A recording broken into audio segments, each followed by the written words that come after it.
உடலை சுறுசுறுப்பாக இயங்க செய்யும். அதே மாதிரி ரத்த சோகையை வந்து வரவிடாமல் தடுத்துக்கலாம். வந்தவங்களும் சாப்பிட்லாம். ரொம்ப ரொம்ப அருமருந்துன்னு சொல்லலாம் ரத்த சோகைக்கு இந்த முருங்கைக்கீரை.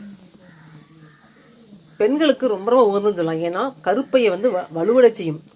கர்ப்பப்பை பலவீனம் உள்ளவங்க இந்த முருங்கைக்கீரையை வந்து தொடர்ந்து சாப்பாடு சாப்பிடும்போது கர்ப்பப்பை வந்து நல்லா பலமாக மாறும். கண் சம்மந்தப்பட்ட நோய் வரவிடாமல் தடுத்துக்கலாம். மாலைக்கண் நோய் வரவிடாமல் தடுத்துக்கலாம். ஏன்னா அதில் அயன் கண்டனும் விட்டமின் ஏயும் அதிகமாக இருக்குது. ஆண்களுக்கு ஆண்மை அதிகம் செய்யும், மலர்த்தன்மை நீக்கும். பெண்களுக்கும் அதே மாதிரி தான் மலர்த்தன்மை நீக்கும் தன்மையுடையது இந்த முருங்கைக்கீரை. வயிற்றுப்புண் உள்ளவங்க இந்த முருங்கைக்கீரை தொடர்ந்து சாப்பிட்டு வரலாம்.